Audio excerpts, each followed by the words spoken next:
Hi everyone, this is me Anu Mishra and I'm back with another video of Cabin Crew series part 2.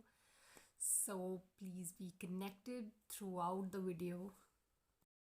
तो cabin crew अब आपने decide कर लिया कि हाँ मुझे कैबिन क्रू बनना है। अब जो नेक्स्ट क्वेश्चन आपके दिमाग में आता है वो ये होता है कि मुझे बनना तो है कैबिन क्रू, लेकिन इसके क्या क्राइटेरिया है, मुझे क्या करना पड़ेगा, मैं इंटरव्यू के लिए जाऊँगी तो मेरे दिमाग में क्या सारी चीज़ें होनी चाहिए कि अगर मुझे कैबिन क्रू बनना है तो मुझ में ये होना चाहिए। तो इसके लिए मैं आपको कुछ इसके क्राइटेरिया बताऊंगी कि एक एविएशन आप में क्या चीज़ें मांगता है कि आप कैबिन क्रू बन सकते हो। तो सबसे पहली चीज़ जो होती है वो होता है पासपोर्ट। अगर आप कैबिन क्रू बनना चाहते हो तो आपके पास पासपोर्ट होना मैंडेटरी है। अगर आपके पास पासपोर्ट नहीं है तो प्लीज़ जल्दी से जल्दी अप्लाई करो।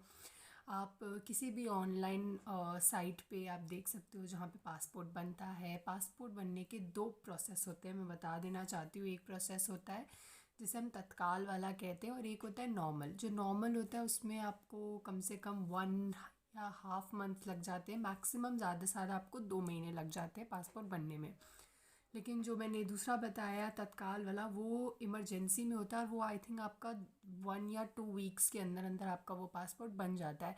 लेकिन ये अगर टाइम सेविंग भी है तो ये थोड़ा कॉस्टली भी हो जाता है। सो पासपोर्ट तो बनवाना ही है, लेकिन अगर आप के पास टाइम है इंटरव्यू के बीच में तो आप वो नॉर्मल वाला बनवा लो, उसमें कोई प्रॉब्लम नहीं होती है। लेकिन अगर आप जल्दी से जल्दी बनवाना चाहते हो तो आप तत्काल में भी अप्लाई कर सकते हो, but it will cost little higher to you. And उसके बाद जब आप इंटरव्यू के लिए जाते हो तो उस टाइम पे इंटरव्यू के टाइम आपका पासपोर्ट होना ज़रूरी नहीं है। आप उस टाइम ये बोल सकते हो कि मेरा पासपोर्ट के लिए मैंने अप्लाई कर रखा है और वो बन जाएगा, तो वो they will be okay with it.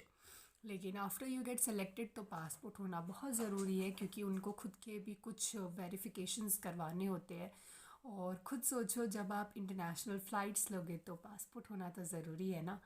तो पासपोर्ट अगर नहीं है तो जल्दी से जल्दी अप्लाई कर लो, बिकॉज़ किसी भी एविएशन में कोई भी आप कंपनी ज्वाइन करना चाहते हो वहाँ पे पासपोर्ट मैंडेटरी है। तो आपका सेकंड क्राइटेरिया आता है वो होता है आपका एजुकेशन क्वालिफ़िकेशन। तो जो आपके एविएशन वाले होते हैं, जो कंपनी होती है वो आपसे एक क्राइटेरिया मांगती है जो कि होता है 10+2। तो आपको 12th पास आउट होना चाहिए कोई भी रिकॉग्नाइज बोर्ड से। वो आईसीएससी बोर्ड भी हो सकता है, यूपीएससी बोर्ड भी हो सकता है, स्टेट बोर्ड भी हो सकता है, कोई भी बोर्ड हो सकता है। तो आपको 12th पास होना चाहिए किसी भी रिकॉग्नाइज बोर्ड से।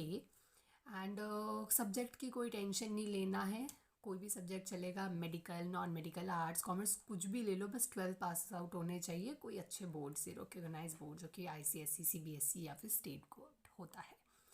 जब आप इंटरव्यू देने जाओगे तो रेडी रखना कि आपके पास आपकी 10th की मार्कशीट हो, 12th की मार्कशीट हो। ये दोनों मार्कशीट आपको आपकी लेके जानी होगी और तभी आप इंटरव्यू दोगे। अगर आपके पास मार्कशीट नहीं है तो आपको कोई कोई एयरलाइंस में आपके ये डॉक्यूमेंट्स पहले चेक होते हैं फिर आपका इंटरव्यू होता है, तो आपको उस केस में इंटरव्यू ही नहीं देने देंगे।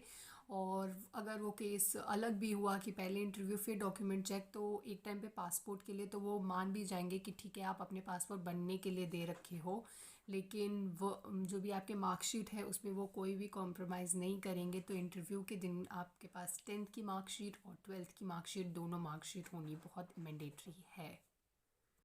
जो आपका थर्ड क्राइटेरिया आ जाता है वो आ जाता है आपका कम्युनिकेशन स्किल। तो आपको किसी भी एविएशन के लिए इंग्लिश और हिंदी में एकदम टॉप क्लास बोलते हैं ना, वो होना बहुत इम्पॉर्टेंट है, क्योंकि आपको हिंदी और इंग्लिश बहुत अच्छे से आनी चाहिए। आप एकदम वेल हो उसमें। एंड आपकी आउटस्टैंडिंग स्पीकिंग स्किल है तभी वो आपको लेते हैं, क्योंकि इंग्लिश और हिंदी जो है वो मोस्ट कॉमन स्पीकिंग लैंग्वेज है। और अगर आपको ये लैंग्वेज नहीं आती है तो how will you deal with the passenger in aircraft. तो ये थर्ड क्राइटेरिया है जो हर एयरलाइन मांगती है कि आप एकदम टॉप टू ग्रेड होने चाहिए आपकी कम्युनिकेशन स्किल में with 2 language which is Hindi and English. फिर आपका जो फोर्थ क्राइटेरिया आ जाता है वो होता है आपका height and weight criteria. Boys का अलग होता है, गर्ल्स का अलग होता है। बॉयज़ का मुझे इतना कंफर्म नहीं पता है। गर्ल्स का है जो कि 155 सेंटीमीटर टू 157 सेंटीमीटर है। ये हाइट एक गर्ल की होनी चाहिए if you are applying for the interview और you want to become a cabin crew, तो आपका ये क्राइटेरिया आपको फिल करना पड़ेगा। एंड जो वेट होगा वो आपका प्रोपोर्शनल होना चाहिए हाइट से। तो जिसे हम BMI बोलते हैं, बॉडी मास इंडेक्स, और मैंने अपनी एक शॉर्ट वीडियो में BMI फाउंड करना बताया है, तो you can go and check out there how to find out BMI। And एक इंडिविजुअल का BMI जो होता है वो 18 से 22 के बीच में होता है। अगर आपका 18 से 22 के बीच में BMI है, इसका मतलब you are fit to fly, you can live the life in air, you can create your office in the air। so ये सारा होना चाहिए। अगर आपका BMI कम है तो आप ज़्यादा खाओ, क्योंकि आप हाइट का तो कुछ नहीं कर सकते हो, तो आप वेट पे कंट्रोल कर सकते हो कि अगर आपका BMI कम है तो आप ज़्यादा खाओ, अपना वेट उतना कर लो। लेकिन अगर आपका BMI ज़्यादा है तो आप कम खाओ और फिर अपना BMI इक्वल करो। तो आपका जो वेट होना चाहिए वो आपके हाइट से प्रोपोर्शनल होना चाहिए। तो एज वी नो हाइट का तो कुछ नहीं कर सकते, लेकिन वेट हम अपने कंट्रोल में कर सकते हैं। So these are the 4 criteria which you need to look out.